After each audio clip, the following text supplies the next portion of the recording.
Well, thank you.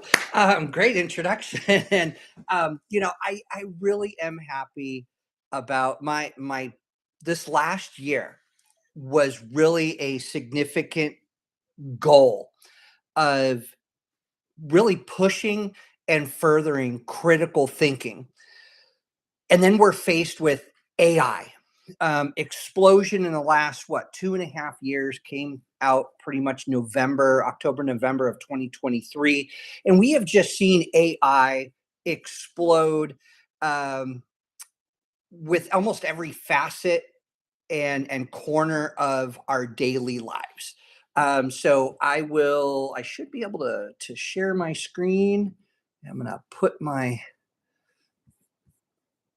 if you can just kind of let me know if you see the PowerPoint presentation. Okay. Um, there we go. Um, okay. So, hey, come on, go back, go back. Why are you not going back? There we go. Okay. And then also in education, I'd say the last year, I really have been seeing how AI has been brought into the educational system. So we have now become, as educators, what I call prademics. Um, we're professionals, we're academics, but we are applying and trying to have our students use these tools. But in what way can we continue to really push the critical thinking? Now, critical thinking to me, in a nutshell, is thinking about your thinking while thinking. Easy enough said, right? Um, it really goes into much deeper and critical thinking and I'm not here to offend anyone. So please don't take anything that I say, the kind of my disclaimer. If I'm not hard hitting, then I'm not doing my job of getting you to think critically. And I mean this for everyone. That I just don't think as educators. There we go. As educators, I don't think, now I have not been able to observe, but it is in talking with students, not only at our university, but across other educational institutions. Even through LinkedIn, I have really tried to chase other academics in other countries across the pond, to where I'm asking these questions of what are you doing to get your students to think critically rather than regurgitate historical knowledge, rather than the terms and the definitions we give them. And I know it goes a lot deeper than that, but today we only have 55 minutes left. Here, I look at we can do a much better job ourselves. I have dived very deep into critical thinking, and it goes beyond just, well, I'm going to ask more questions, or I'm going to get refine the way I approach a problem. That's all well and great, but are we really understanding the formulation of argumentation? Are we really understanding how an argument is even developed? What is the definitional truth from fact? Remember, somebody's truth is somebody else's reality. A fact is empirical, it is not derived from opinion or beliefs. Those are emotional words. So today, I really want to, and I know I uploaded at the very beginning a handout. If somebody who was here at the very beginning, if you can put that handout again for me. It is what, 10 pages long. It has, as promised, a lot of what I see as just, again, this is just because we have only so much time uh, to use, kind of given here's some real world thought processes on how we should develop our curriculum, and then how we can push real world scenarios to our students. Because, well, let's face it, they are already using AI. We know that. Whether it is for the nefarious purposes, we hope not. We hope that we can really instill in our students the ethical use. AI is just like another tool that we've had. 30 years ago, uh, Microsoft Word, it developed from Work Group 3.1 to actual Word, which then also had spell check, which was awesome, right? We always thought, well, if this could be a game changer and we could see people stop spelling words wrong, well, then we started to see, there wasn't the difference of there, and there. um, and so it wasn't the game changer that we thought, because we still, as educators, had to go back and ask our students, make sure that you are looking at the information. And then we started had to put in the rubrics about spelling and grammar.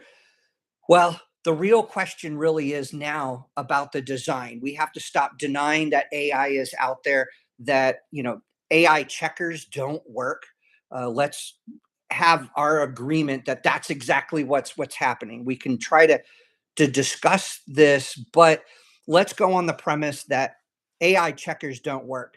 We're not going to waste our time as educators going through each individual one. Turnitin has tried, it still is the plagiarism checker. That's the seatbelt to ensure ethical use of thoughts and perspectives. Are they your own, or do they belong to somebody else?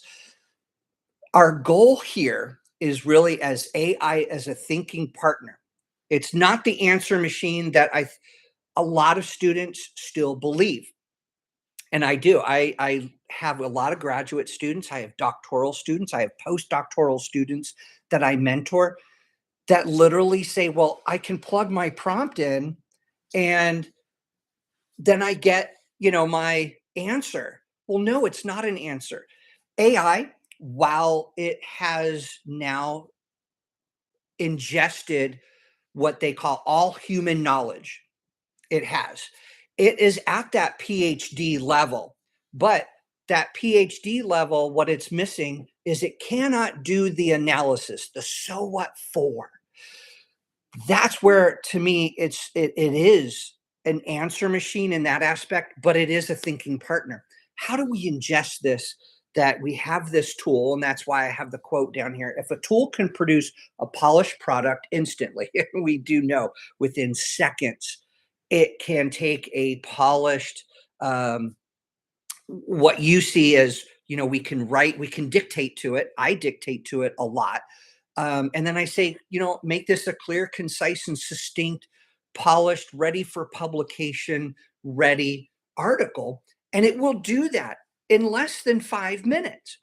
It may have taken me 20, 30 minutes or an hour or even a day or two to have it help me ingest all this information. And that's what it just does. It ingests all this information and puts it all together for you, but you get to kind of move things around. We value thinking moves, right? The fix isn't more surveillance, it's better task architecture. What do I mean by that? Well, all the AI does is it waits for you to prompt it for it to go out and get that information. That's what I mean by surveillance. We have to move the thinking forward. AI is not to that point yet. You see AI agents doing that. In the last, I would say, 6 months, you've heard more and more about AI agents, and that's where you're coming up with um, task-oriented, daily, monotonous um, scheduling being done or taken over by an agent, because, well, you're programming it. It's becoming your robot. And that's where we're going to start seeing more robots around offices, is that, well, it can take care of these mundane things, but it still doesn't have the wherewithal to go from, I'm giving you a product, but now we need, as educators, to shift from, I just want to grade a product, an essay, an assessment, a journal, a discussion board. Now we have to kind of move forward to grading the process because of AI. This is that shift in the paradigm of academia, in my humble opinion. So here's the reward: what students can do. We can tell them that they've had great judgment, that they've had rationale, that they've had some trade-offs because they've done self-reflection. They've even done revision that has made more persuasion available to their audience, whether it just is the instructor or is it more of their cohorts and their fellow students. So if a tool can produce a polished product instantly, we stop overvaluing polish. Well, that's true to some sense, but as we know, with using things as Quillbot, Grammarly, or and even the APIs such as Gemini and Copilot, Claude, ChatGPT, there can still be sentences that, not hallucination, because hallucinations have dropped by about 98% with the generative AI. But what has come to light more is the sycophancy. That is its core memory, its core code. It still will provide you with sentences that just don't make a point. They're generalized. And that's not what we want in academia, is it? We want our students to be able to tell us a so what for, to have an understanding of what the problem, position, the argument, and a thesis statement are, and are they all aligned? Well, it's not more surveillance. This is, again, where we need that task architecture. We get to produce a course and a curriculum that will now incorporate AI and ensure that we try to fix what we see as the problems of using AI. I want a student who truly wants to come back and ask more questions, refined questions, ones that make us think deeper, ones that make us think sharper, because that decision in the end, whether it's a conclusion, it's that so what for. Many of our students will struggle with this in today's society, especially, we pick up a phone and we scroll through, and what do? We get caught up in the algorithm. What does the algorithm do? It shows us the same like-mindedness information. Well, they're starting to now cognitively ingest that information, and that becomes their truth. Well, if AI can't do it instantly, which of course we're seeing AI do instantly with the algorithms, because to say that, well, Meta and Microsoft don't really use AI in a lot of their social media would be, of course, disingenuous. They do because it really helps them specifically um, look at where information is coming from. If it doesn't agree with, again, this is the part of the API, the sycophancy. Yes, there is bias. Bias can be written into the AI because AI is not self aware. I'd be interested in the day that AI surpasses the collection of human knowledge and actually moves well beyond and starts to solve problems on its own. I think that's where the AI agents are going to move. If I'm saying terminology that you don't yet understand, please at time reach out to me. You can also ask AI of what does this mean. But the first rule is, if AI cannot do it instantly, redesign the task.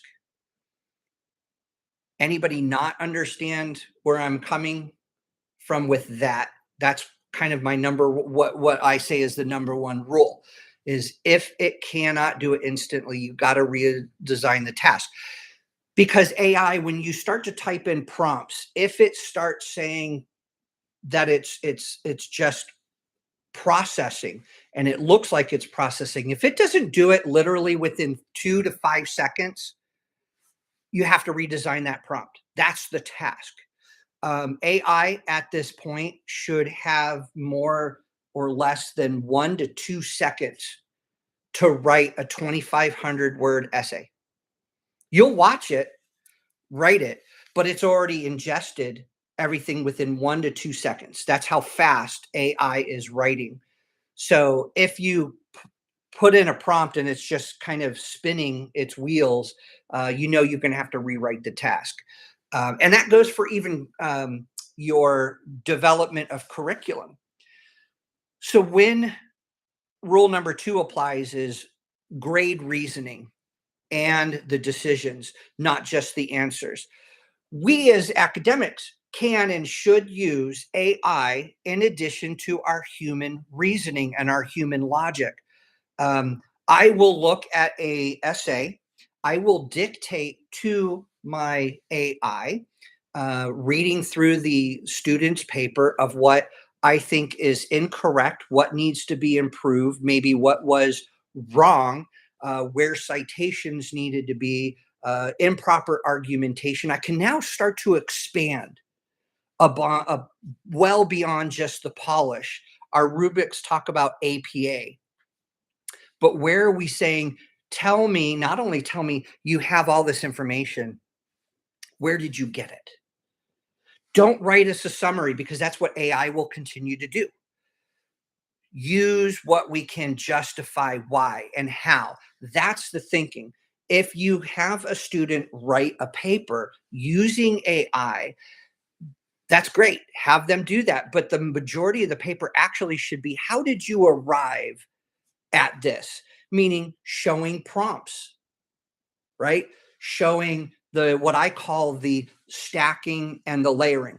I did an article about 2.5 weeks ago on my Substack, which I talk about this type of new possibility of, well, we have references within APA, but I contacted APA, MLA, Chicago, Turabian over the last year and said, how are you dealing with AI?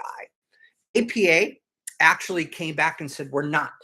We are a seatbelt only for plagiarism. We are trying to work on how to reference AI, but they have yet to have come up with a rigorous structure. Well, I propose that in order, as part of this, these 2 rules to fix 80% of our problems with the way that the answers are given is students should also be able to show where they started out, what the prompt was, who they used, because whether you use Gemini, Copilot, Claude, ChatGPT, each one of them has their own unique sycophancy, meaning their own, really kind of their own built-in biases. And if you say, well, I'm going to ask the same question to each one of these, that's called vibing. Vibing allows for you to learn, but it also gives you, the user, the understanding of the different omissions and admissions of information, especially if you're looking for, say, academic information.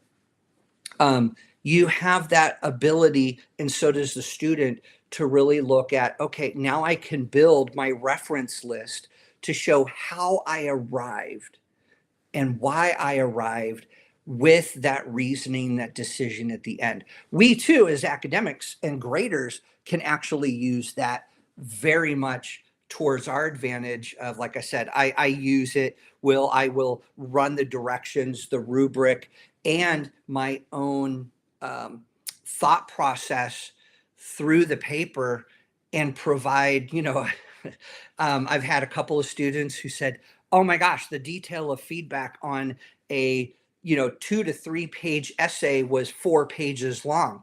Well, I'd rather have that overkill if it was me. And I've thought about this from my point of view of, if I was a student, especially even at the doctoral level, I'd want more feedback on what I did right, what I did wrong, how I can improve, what I can improve on. See, I'm running through all the evidence base and the reasoning, because students want to know not just that they did wrong, but what is it that they did wrong, how to correct it, and why it should be corrected, not necessarily in that order. But that's why I say require a thinking trace, claim, They make the claim, they show the evidence, they show the reasoning, they show the limits. We have to have limitations and delimitations. So they have to be able to, and a plus would be why this and not that.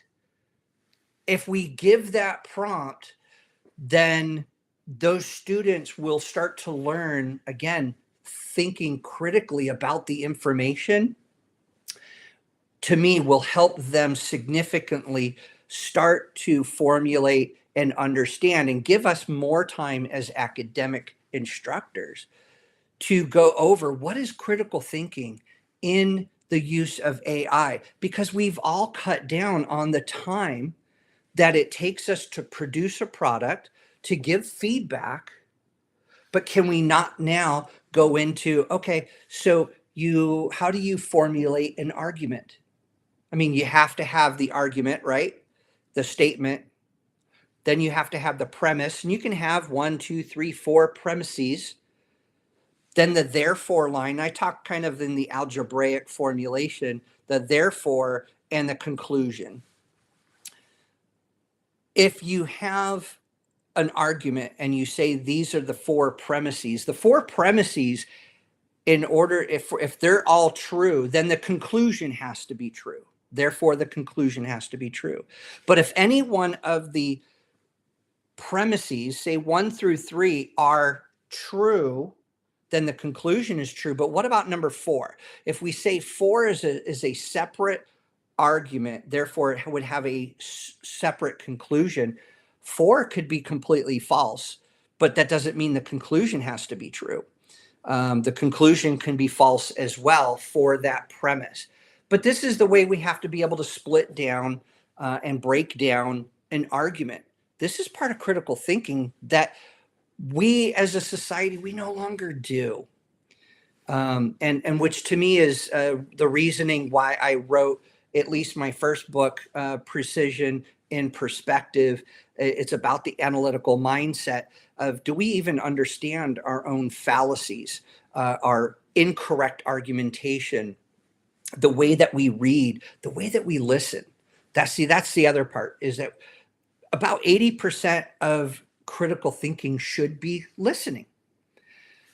Now, it's hard for us to do in an asynchronous format, but it's great to have in a collaboration session if we were to turn that around and tell the students to be prepared for, here's a list of questions. You will need to support and defend it or refute it. Well, guess what?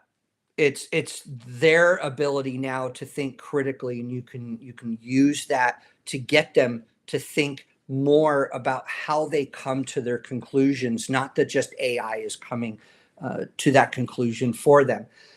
It's easy for us to kind of become complacent, and that's where I see a lot of academic learners, as well as those individuals even in the professional, kind of resting on the laurels of, here's a new tool. So I just want to kind of, here's a 30-second template. I did put it into the handout for you all, and you can kind of follow along. I'm not going to go into detail here because I'd much rather get through the lecture, through this session, to allow you all to ask questions, or let's have, I invite a robust discussion on, I'm not the end all be all. This is my thought process. Now, in the handout, I do have to point out, I put pattern 1, 2, and 3, whereas on the slides they show up as pattern A, B, and C.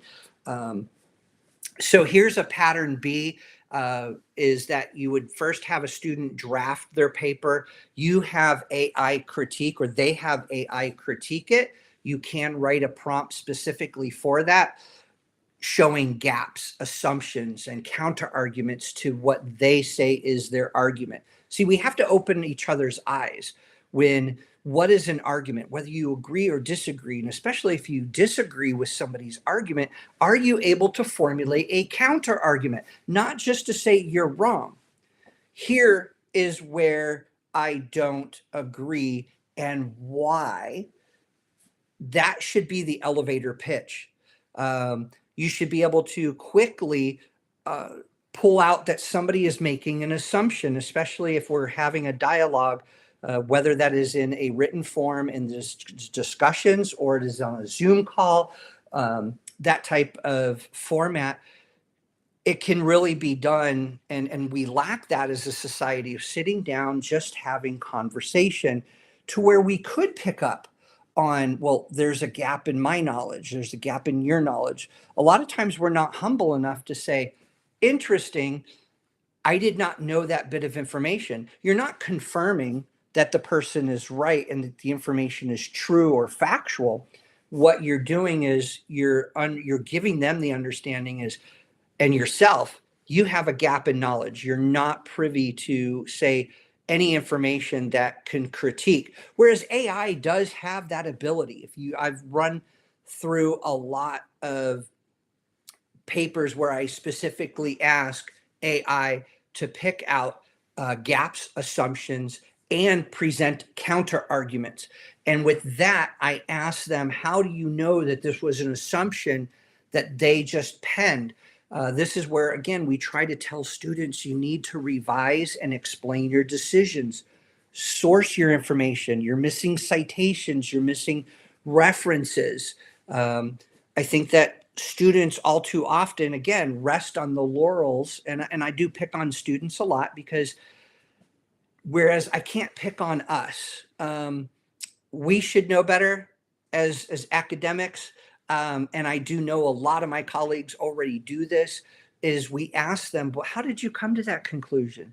You made a decision that this was correct, but you don't show anything else that points to this is correct. Therefore, you had an assumption. So now my current counter argument is, how do you actually know this? So AI is going to flip from that writer to a coach. That's what I want all of us to be able to do. And that's what I want to instill in our students is that, okay, yes, AI is going to write for you, but you need to turn that around.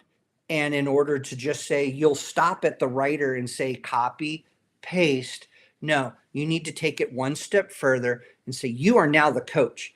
Now you take what AI has outputted and that they need to really go back through and ensure that they explain, they show, they cite information. So that's part of that draft, critique, revision loop that students, should be doing. We as writers, if we're publishing, should be doing that same thing. Why not?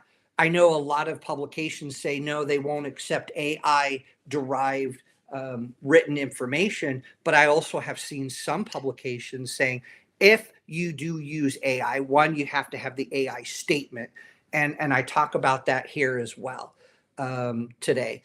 If you have the statement, then you either can show it, and this is where I kind of came up with that stacking and layering of, these are the questions I asked, these are the APIs I looked at, here's the date that I did it. And of course, I have placed on, page so-and-so the information.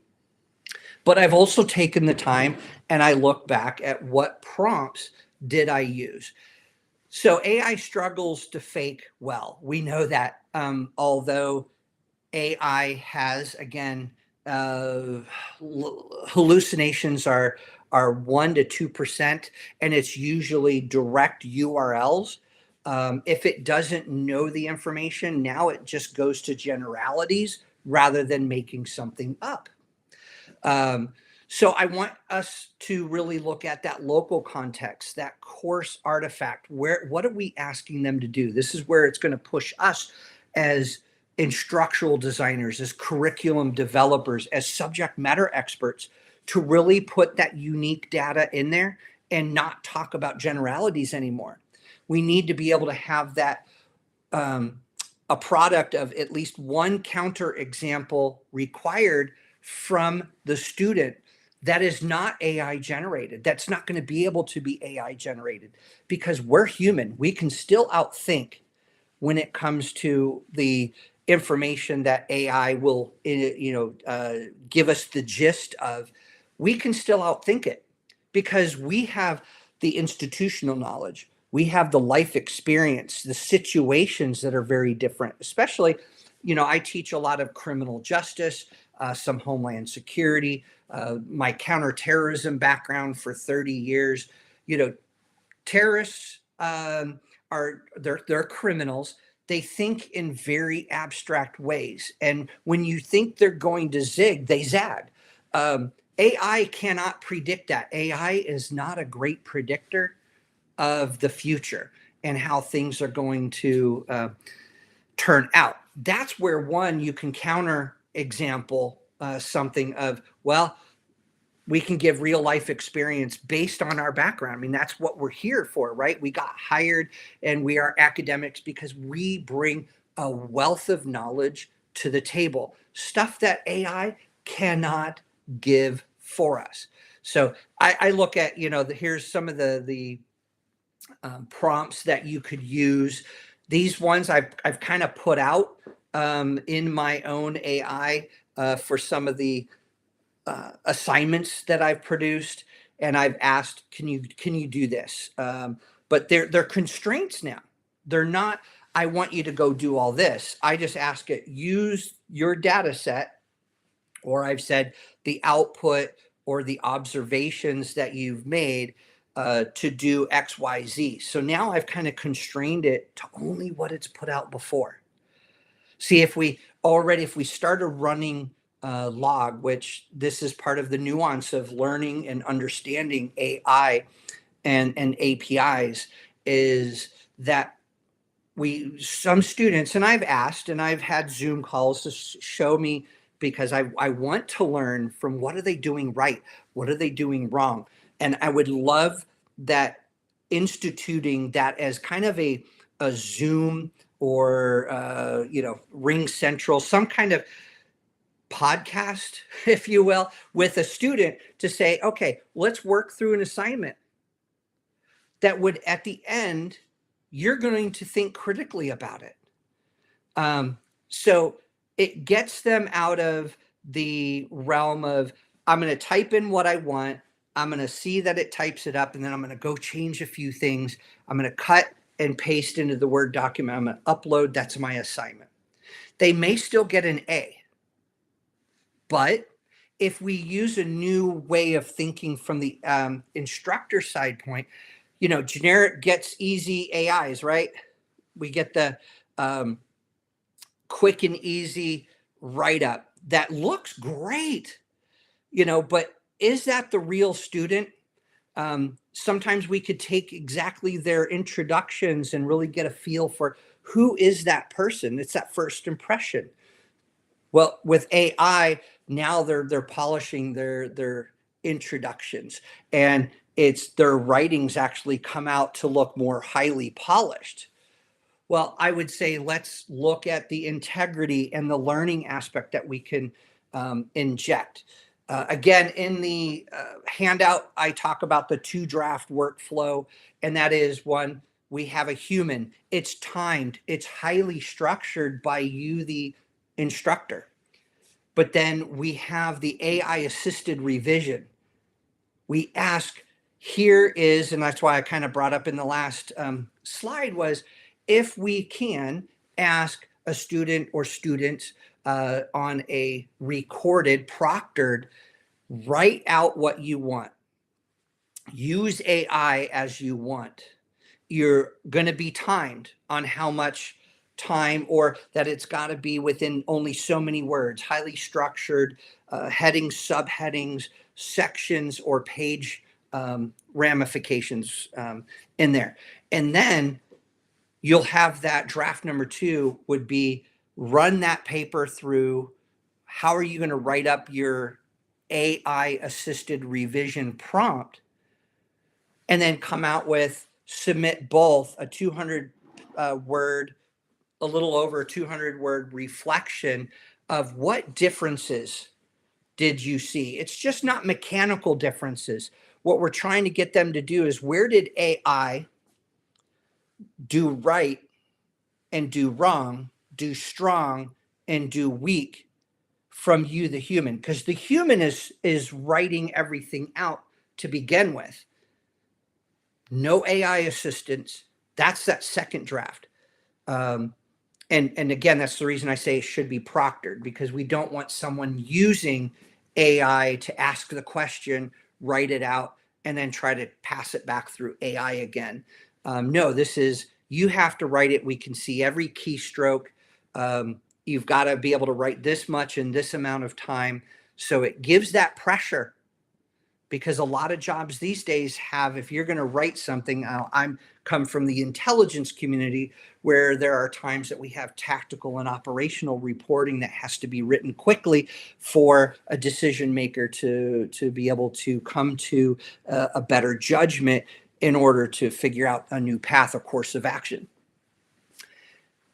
But then after that second draft is AI produced, then they have to go back to critically thinking about the reflection. What was the difference? To me, that significantly reduces any kind of cheating. It's because the pressure that we've built. It is transparency. It's easy to do. I've kind of floated this idea with a couple of my doctoral students and postdoctoral students working on publications, that they say, I've had AI help me, and boy, look at what it came up with. But then I'm like, it's generalized. That's not doctoral level research. That's not telling us the hard-hitting, impactful, empirical information, especially if you're doing a PhD vice doing a doctorate, right? The PhD is that philosophical, theoretical standpoint that you have to help guide your research. Well, AI is really good at regurgitating what philosophers have said and what its meaning is, but the student still has to provide that transparency of, this is what it means for my research study. And again, looking at the two draft, where I say draft one doesn't have to be perfect. You just have to be able to prove the ownership, whether that is syntax errors, mechanical, grammatical errors, which we know AI doesn't really do. It puts in, just like here, I have AI help me all the time. And it puts those M dashes in, they're longer than, say, your own off of your computer. But does that really matter? Because, well, even I look back at my dissertation done almost a decade ago, and I use M dashes a lot, and that predates AI. We as academics love to emphasize inter-sentence interactions, don't we? We'll start the sentence, but then we have something that we have to call out, so we put the M dashes. Students will use quotes, they'll use italics, they'll use anything but, or they'll take away the M dashes because they don't want to be looked at as, well, I used AI. I want to know in a way that you used AI, and then be able to call out why, if you take ownership of that, what is it that you want to emphasize? Why did you want to call that out? So I want everybody to know that discussions don't collapse, right? I don't want us to think that it collapses into AI mush. And when I say AI mush, people are guilty of it. We see it on all over the internet when people use AI, and it kind of just turns into this churning of the same information without any depth. And so that's why I say, we have to use structure that demands interaction. If we're not interacting with it, we're not really pushing ourselves as thinkers, because that's what we are. We are philosophers. Each one of us as academics, we're philosophers. We don't necessarily always think we are, but we're always thinking about, well, the role of a summarizer, a challenger, a connector, or a methodologist. We are. We're philosophers. What do you think Socrates and Plato and Russell Bertrand and Nietzsche, They were all that. They were summarizing, they were challenging the status quo, they connected thoughts of the world and where they thought it was. They methodically asked questions or made statements or claims. These are the same things we want to push our students back towards, because yes, AI could turn things into mush really quickly, right? We saw that, I think, in the last 2 years of where AI was. We have AI. We didn't have a lot of AI integrity. We didn't know where to go with it. Is that an academic integrity violation, or is this, can we accuse them? Because things get kind of mushy, and we have to instill this critical thinking aspect, and say our demands are high for critical thinking. So that's the role. Now, the rules are, yes, quote and respond, but we know at doctoral level, you don't really want to use quotes. You want to use paraphrasing. Paraphrasing continues to push the so what for critical thinking from the student. A lot of students have a very difficult time. And I say students, I'm talking 18 all the way up to those students who are 60, 70 years old. Yes, I do have some postgraduate students um, and doctoral students who are in their 50s and 60s. Um, and paraphrasing is always one of those difficult things because, well, we don't teach critical thinking. We don't teach philosophy. We don't teach or pull the teeth of students to say, tell us what that really means in your own words, even if it's longer than the quote itself. Then tell us what you believe in context it is. See, you have to have one falsifier, right? You have to know what is false first in order to understand and evaluate the evidence. And because you know the evidence is going to point to the truth.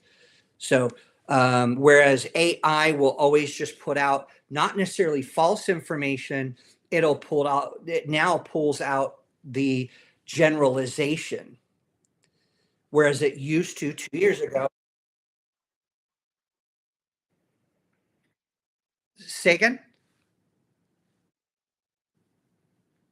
Okay.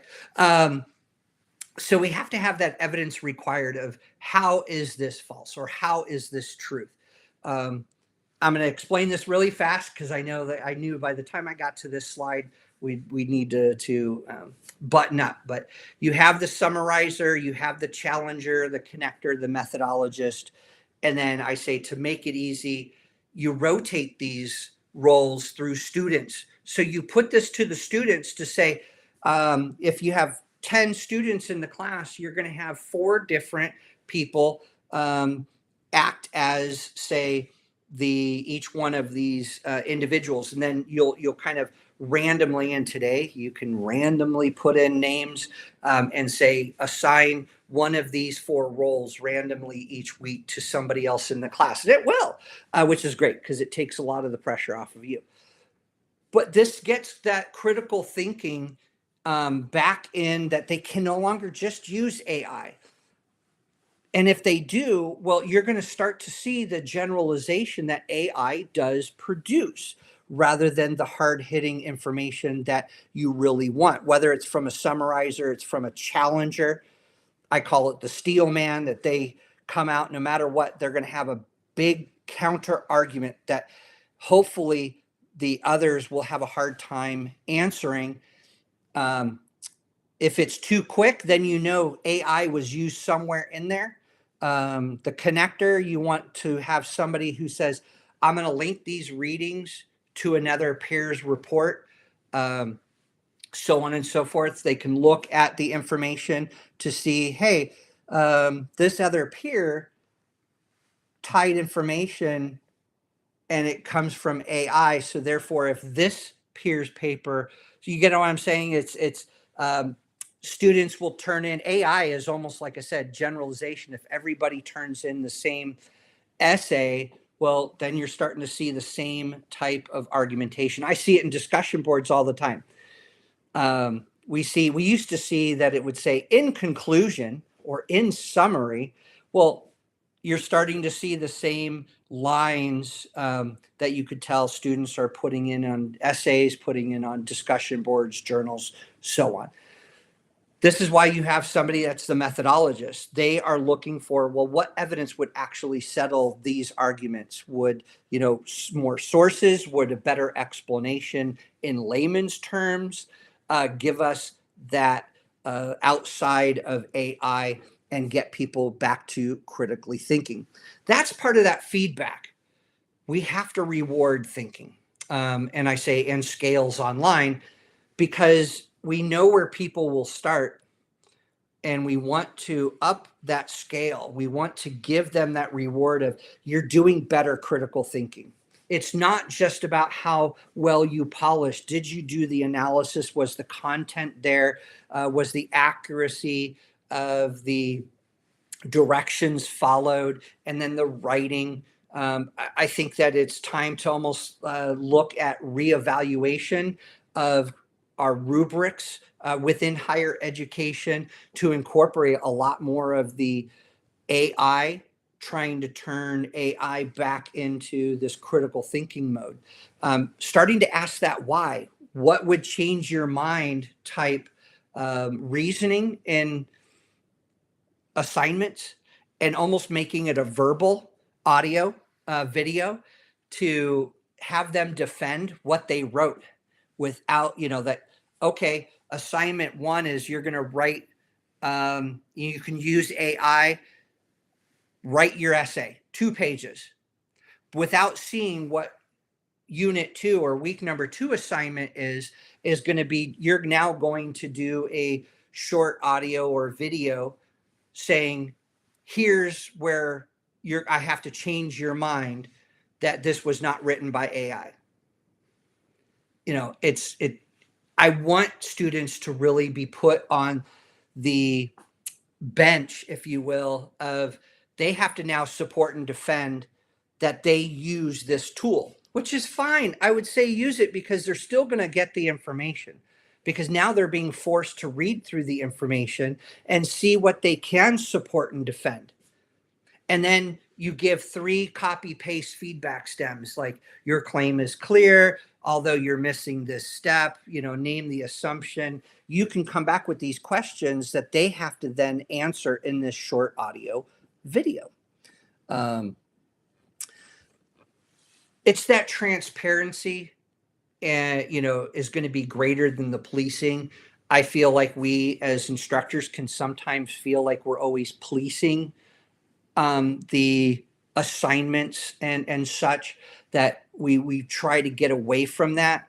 AI uses statements, or we should have them use AI statements that says, just like when we have them reuse or repurpose work from a previous, they should be able to just freely say, here, this is derived from AI. But then also like I said, I'm proposing that in the reference section, they show what I call the stacking and the layering. What did you start out with? When? What API platform? What was your prompt? What was the response? And if it's a long response, they can attach that as a appendices or an attachment, because to me that gets them really more or less working. Or they're going to go, okay, I'm not going to do that, because I can just read and research what I know, or what I need to, and use AI as a research assistant. Again, asking it for, give me all the information to include citations and references of Machiavelli's The Prince, and how that is used in modern times in the U.S. political spectrum. That's a good roundabout. It's going to give you a lot of information, but you want sources only within the last 5 years. So what is it going to do? It's going to pull out sources. You're asking it then, okay, I want to refine that. What can the argument be that the previous 3 administrations, of the 3 previous administrations, which ones were more closely to have used Machiavellian terms, or the backbone of the prince to protect the state? you can see the stacking, and then the layering is, okay, so and so said this. Here's where it's supported or defended by more recent philosophers or more recent political and ethical ideologies, so on and so forth. So you want to be able to have that integrity without, I think, the paranoia that students are going to get in trouble. If we kind of say, we want you to process the artifacts rather than, and it's, you've got to have that reasoning behind it. Vice, you can't use it, but if you're going to use it, you better show it. You need to be more detailed in showing it and how and coming to the why. If they're able to do that, I think that they can come out better on top with the understanding that AI is a tool that can be used. It's not thinking for us.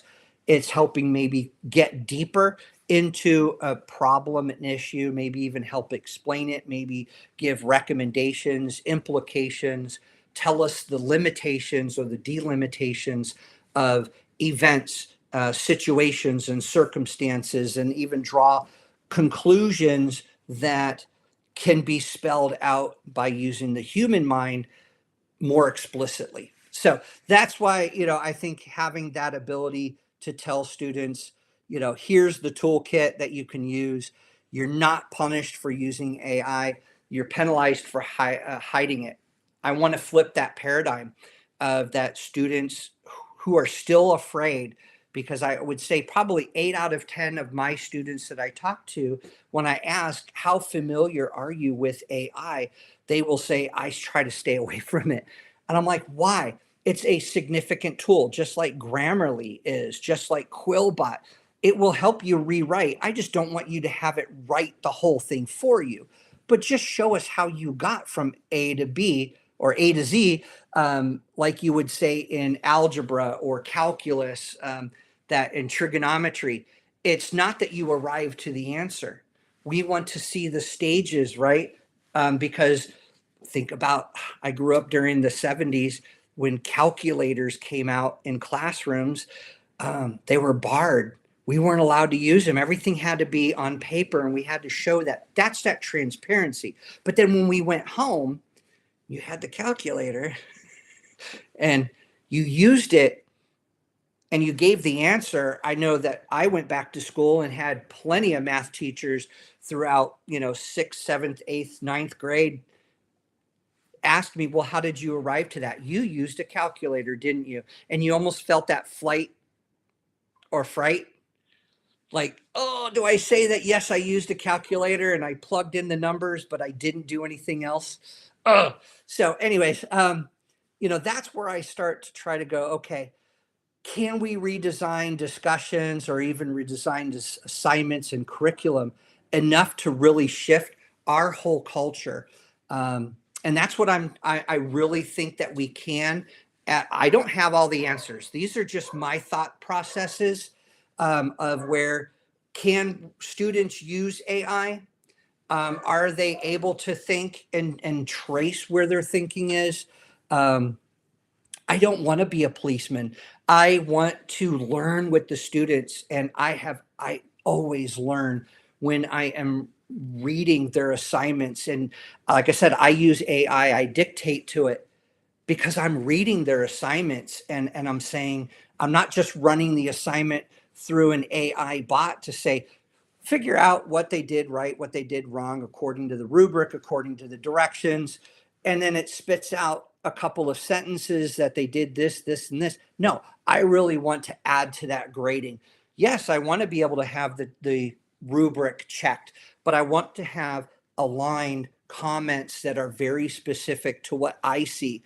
And that's what I try to put back into my thought process. I know 4 minutes left, but any questions?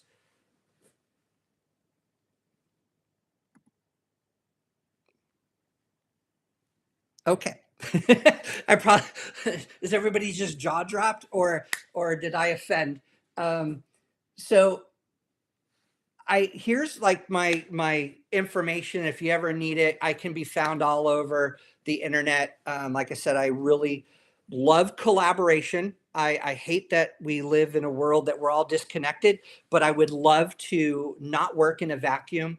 If anybody ever wants to collaborate on a short LinkedIn article or get into a journal article, do a presenter, I am out there. I'm out there all the time. Please connect with me on any of my social media. Like I said, I did publish a couple of books. The perspective, precision and perspective. They can all be found on Amazon. And then again, hopefully, if you didn't get the um, handout, please, you can always reach out to me and I will be happy to send you both this presentation and the handout, whichever one you would ask. So with that, I will end my sharing.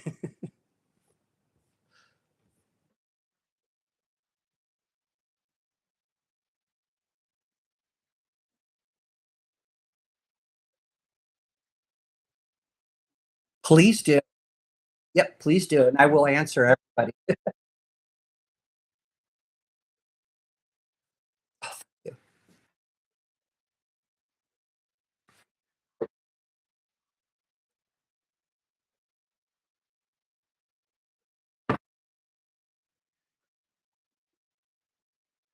Thank you. I hope so. Thank you. Thank you.